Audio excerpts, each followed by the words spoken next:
Good afternoon, everyone. I'm Kushini Kalupahana. I'm an undergraduate at the University of Peradeniya, Faculty of Science. So I'm going to talk about a study which was based on a project that I was a part of last year as a volunteer.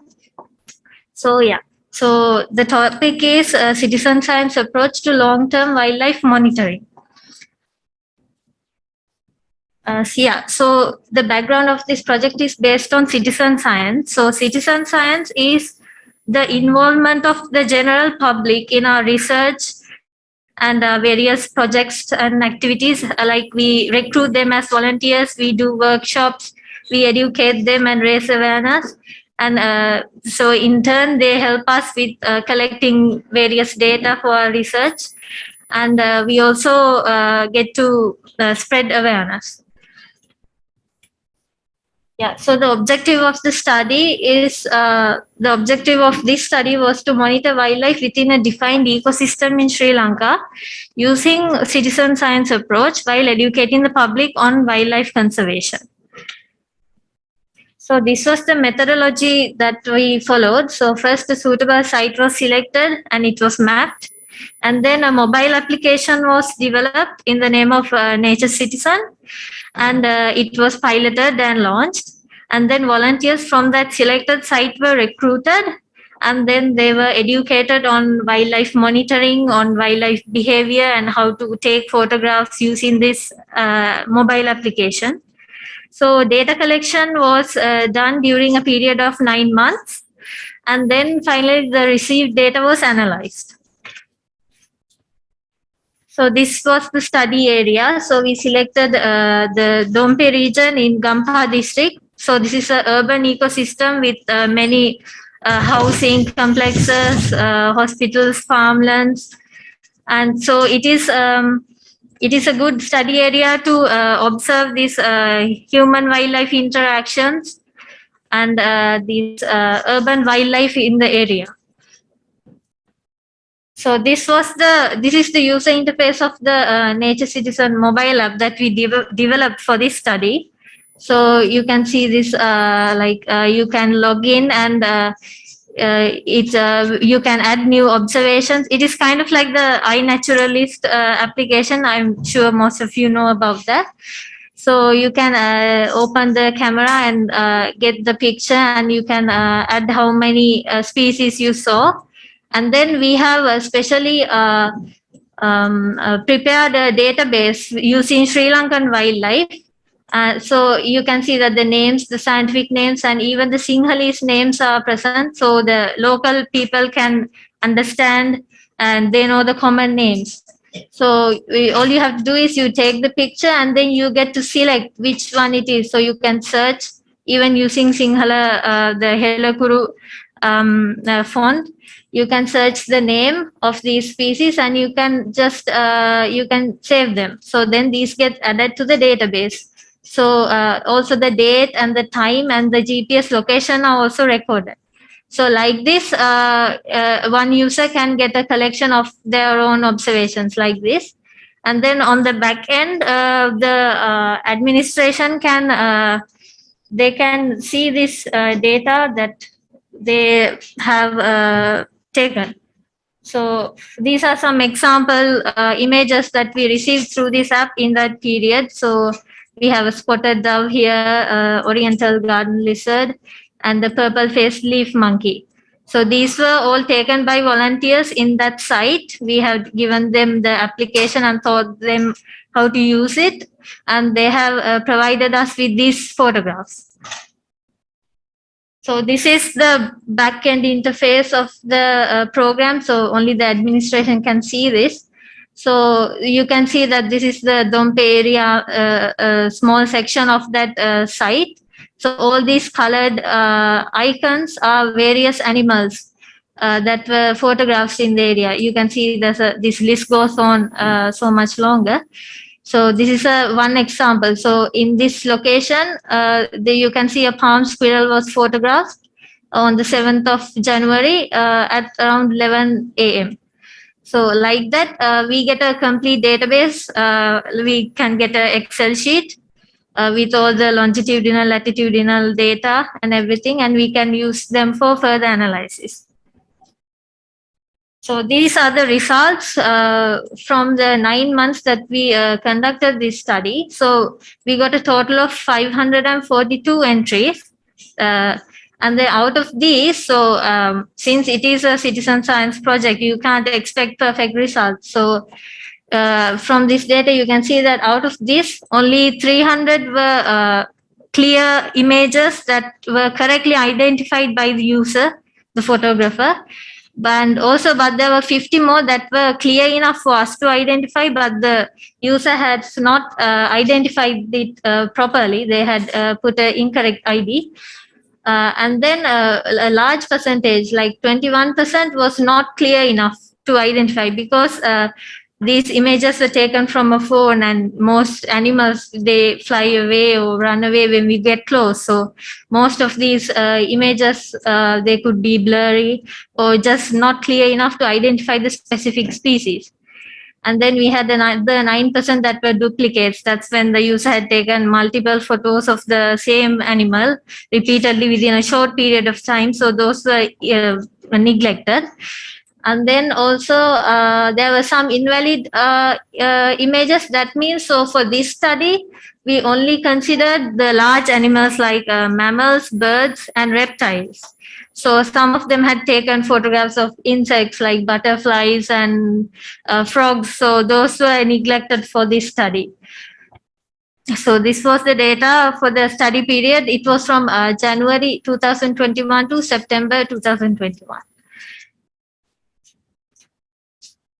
So here we have the results. When we analyze it, we have the abundance of various species in the area. So you can see this is only a selected few. There were a couple more with only one observation each. So you can see that when we consider the mammals, the most common was the palm squirrel. And in that area, the purple-faced leaf monkey was quite abundant. So this shows that this is a good, this application is good for comparing various sites. So if we consider Kandy, we rarely see these purple-faced leaf monkeys. So here, the most common one is the torque macaque. So that's why. So we get to know that in this area there are there's a large population of these purple-faced leaf monkeys. So the most abundant species were birds because they are everywhere. So you can see there's the white-bellied drongo, yellow-billed babbler, red-vented bulbul, all these common birds. They had the most number of recordings. And also there were a few reptiles like the land monitor and lizards. And also there were some very sort of comparatively rare findings as well, like this ruddy mongoose. It's kind of hard to, because they are quite elusive, it's hard to photograph them. There was a ruddy mongoose, and there are some like this green imperial pigeon. They are quite rare. And also this Sri Lankan kangaroo lizard. So you get to see that you get to find these like rare species as well through these studies like this. Yes, so when considering the total number of entries we got, we can say that 65% were valid and usable images. This includes the correctly identified ones and the not correctly identified ones, but we can manually change them and take the result. So all these photographs have their GPS location, time, date, everything. So they can be further used in other research for ecological studies in these animals in this area. So we can further improve this success rate by recruiting more volunteers and expanding our study site and the area that we are going to study. And also we can raise awareness and conduct more workshops on how to properly use these applications, how to, like the inform them about the best times to go searching for animals. It's usually in the morning and not midday, and things like tips like that. So also we can provide financial support such as better quality phones, because ultimately the photographs are the ones that we need as the result. So we faced several obstacles during this study. One major one was the unclear images. There were some poor quality ones that maybe the photographer knew the correct species when they photographed it, but later when we analyzed, we couldn't verify them because they were too the features were not clear enough to identify them properly. So then also some areas in the study site had poor signal, so the GPS data were not properly saved, and some images had been corrupt. Also during this time period in 2021, the COVID pandemic was a big obstacle, because some of the volunteers had to be quarantined and they couldn't go out into the field to take these photographs. And yeah, and also this currently this app is in a very primitive stage, so all the images that we get, we manually go through them and double check if the identifications are correct, so it is quite time consuming. Okay, so there are many benefits to citizen science. So it is a up and coming field in these sciences. So when we involve these local citizens in studies like this, we can facilitate long-term continuous monitoring. So for example, our study period was 9 months. So we can't expect a researcher to go to a study field and stay there for 9 months and collect all this data daily. So it's much easier and efficient if we can get volunteers from their own local community to help us out. So during their free time, at least twice, thrice a day, they can go to their garden and take these photographs. So also, it also allows these the locals know much more about their own study area than us going there as outsiders. So they know where the animals are, they know where the nesting sites are, the most common time of day they are in, and all that things. That's, yeah, indigenous knowledge is also important there. And also we can take that opportunity, we can gather those volunteers and spread awareness on the importance of these wildlife conservation, teach them about who's who and all that things. And yeah, so this application can be much further improved to reach a level something that resembles the iNaturalist app.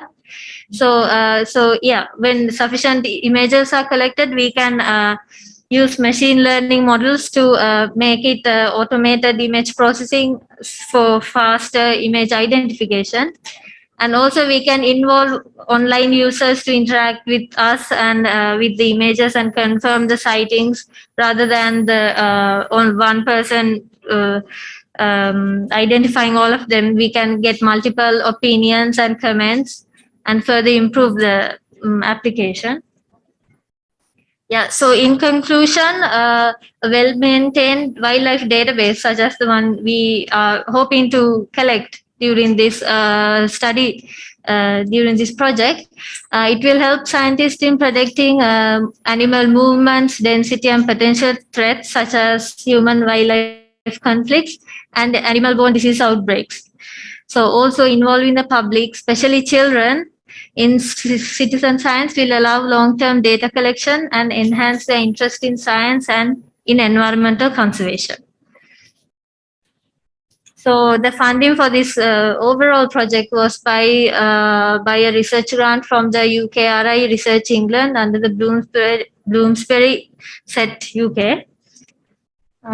Yes, so thank you.